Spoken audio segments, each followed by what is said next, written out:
In the early morning hours of October 18, 1974, two Chicago police officers named Leonard Siagi and Michael Byrne got a call that must have sounded like a prank. A man on the northwest side of the city was reporting that a kangaroo was standing on his front porch.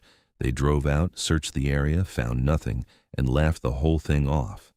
A kangaroo in Chicago. They went back on patrol. A few hours later, they found it.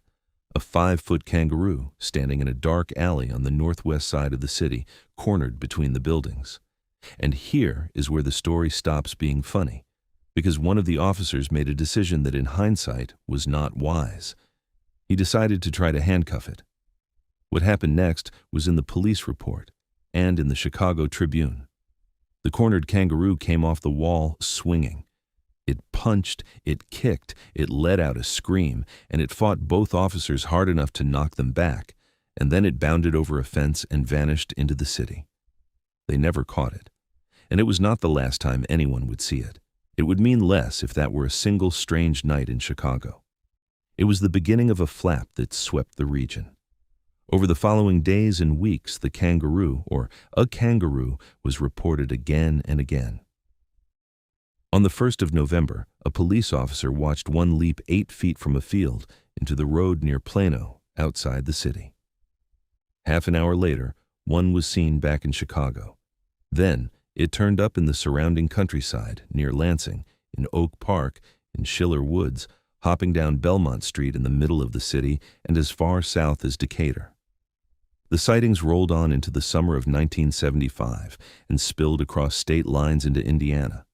And Chicago was not even unusual. It was one outbreak in a pattern that stretches across the United States and reaches back more than 125 years. From Wisconsin to Nebraska to Tennessee, in cities and cornfields, generation after generation, Americans keep reporting the same impossible thing. A kangaroo, loose in America. This is the space the whole story lives in. The kangaroo is native to exactly one region on Earth, Australia and the island of New Guinea. There is no wild kangaroo population anywhere else on the planet. Not in Asia, not in Europe, not in Africa, and most certainly not in Illinois. A kangaroo hopping across a Tennessee field or down a Chicago street is not a rare animal out of place the way a wolf might wander. It is supposed to be flatly impossible. And yet the reports have never once stopped coming for well over a century. The first one on record set the tone. On June 12, 1899, a monstrous tornado tore through New Richmond, Wisconsin, one of the deadliest in the state's history. And in the middle of that chaos, a local woman reported watching a large kangaroo bound through her neighbor's yard and disappear. There was a circus in town, which seemed like the obvious answer, except the circus reportedly had no kangaroo. From that strange beginning, the phantom kangaroo became one of the most persistent out-of-place animal mysteries in American history, with cases piling up decade after decade, clustering hardest between the 1930s and the 1970s, turning up in state after state where no such animal could be. And the most infamous case of them all was not a gentle one. In mid-January of 1934, near the small town of South Pittsburg, Tennessee, something began killing animals. Over about 5 days, multiple witnesses reported a large kangaroo running and leaping across the fields. A local minister, the Reverend W.J. Hancock, described watching it bound across the ground, exactly like a kangaroo. But this animal was leaving bodies behind it. It was blamed for killing and partially eating ducks, geese, and several dogs, including German shepherds. One man, Frank Cobb, came upon the dismembered remains of a dog. A search party formed and tracked the animal's prints across the countryside until the trail led to the mouth of a mountainside cave where the tracks simply stopped. The creature was never found. The story went out on the national wire, and the country laughed at Tennessee for weeks. But laughter did not answer the question of what those farmers had actually been chasing. So what are all these people seeing? And the honest answer starts with a fact that makes the whole thing far less magical and far more real. Kangaroos and wallabies are kept in America. They always have been. in zoos, in the traveling circuses that crisscrossed the country in exactly the decades these sightings peaked, and, legally in a surprising number of states, as private exotic pets. People own kangaroos, and captive animals get out, fences fail, gates are left open, trailers break down, owners lose interest or lose control. When a kangaroo escapes into American farm country, what follows is almost a script. A few days or weeks of astonished sightings by people who cannot believe their eyes, before the animal is either quietly recaptured or simply moves on and is never seen again. And this is not a guess, because in the modern era, with cameras in everyone's pocket, we have watched it happen. In 2013, hunters in Oklahoma filmed a kangaroo bounding across an open field, and the footage lined up neatly with a pet kangaroo that had gone missing in the state about a year earlier. That same year, a driver in North Salem, New York, recorded what looked like a kangaroo along the road in a county where escaped wallabies were already a known problem. Again and again, when a modern phantom kangaroo is actually run down and explained, it turns out to be exactly what common sense says it should be: somebody's escaped pet a long way from home. Which also explains the eeriest part of the old stories, the way these animals always seem to vanish: tracks that stop at a cave, a shape that clears a fence and is simply gone. It sounds supernatural, and for 100 years people have described it that way. But there's nothing supernatural about it. A single loose kangaroo in the vastness of the American countryside is one of the hardest animals imaginable to catch.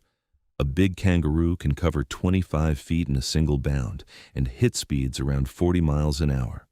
It is most active at dawn and dusk. It does not hold still, and it does not stay in one place. By the time a search party is organized and out the door, the animal is already fields or towns or counties away. The kangaroo does not vanish into thin air. It just leaves faster than anyone can follow. So the honest reckoning comes in 3 parts, and all 3 are true at once. Is there a wild native breeding population of kangaroos in the American woods? No. Kangaroos evolved in and belong to one part of the world, and it is not this one. Are there loose kangaroos and wallabies moving through America at any given time? Yes, without question. Escaped and released captives are real, documented, and recaptured on a regular basis. And are most of the dramatic historical sightings a tangle of misidentification, exaggeration, and outright hoax? The famous killer kangaroo of Tennessee, the one that supposedly slaughtered and ate a yard full of dogs, was almost certainly not a kangaroo at all, because kangaroos do not do that. They are herbivores. They eat grass. They will defend themselves with a powerful kick, but they do not hunt, kill, and devour German shepherds. Whatever was killing animals in South Pittsburg in 1934 was far more likely a large predator, a big cat, or a pack of dogs. The celebrated 1978 photograph of a kangaroo beside a Wisconsin highway is widely regarded as a hoax, most likely a stuffed wallaby propped up by the road. And the reports that describe glowing red eyes, or an animal that hops straight through a solid wall, or one that dissolves into the night in front of a crowd, are not describing a living animal at all. They are folklore, the same supernatural varnish that gets painted onto every American monster over time. There is no evidence anywhere of a hidden kangaroo species haunting the woods of the United States. But here's where the case refuses to fully close, and why it is stranger than a simple string of runaway pets. Because escaped kangaroos and wallabies have, in other parts of the world, done more than just wander around for a few days. They have stayed, they have bred. To this day, there's a wild, self-sustaining colony of wallabies living in the countryside near Paris, France. Every one of them descended from animals that escaped a wildlife park in the 1970s. For decades, another wild wallaby colony bounded through the hills of the English Peak District, the descendants of a handful that broke out of a private zoo back in the 1930s, at one point numbering as many as 70 animals. These are not legends. They are documented breeding populations of Australian marsupials, living wild thousands of miles from Australia, simply because a few got loose and no one stopped them. Which means the one thing you cannot quite say about America is that it is impossible. So the science does not tell you that kangaroos are secretly native to the United States, because they are not. For more than a century, escaped and abandoned kangaroos and wallabies have been surfacing across America. Real animals, occasionally filmed, occasionally caught, each one setting off a wave of sightings and legend far larger than the creature itself. And because their cousins have quietly built wild breeding colonies on other continents from nothing more than a few escapees, no one can promise you that somewhere in rural America, in some overlooked valley or river bottom, a small population isn't doing exactly the same thing, unwatched and unproven. Whether the next kangaroo someone films in a cornfield is a lost pet, a clever hoax, or the offspring of one that slipped its fence a decade ago, no one can tell you until it is caught. So it ends where it began, in a Chicago alley in the autumn of 1974, with two police officers on the ground, watching a 5-foot kangaroo clear a fence and bound away into a city where it absolutely could not be. They never caught it. No one ever did. And somewhere in America tonight, in a cornfield at dusk, along a dark county road, or through the wet grass of a suburban backyard in the gray light before dawn, someone is going to watch a shape rise up onto 2 legs and leap away into the trees in a way that nothing native to this continent can move. And they are going to spend years afterward trying to convince people that they really did see a kangaroo in America, where everyone knows for a fact there are none. Except that every so often there are.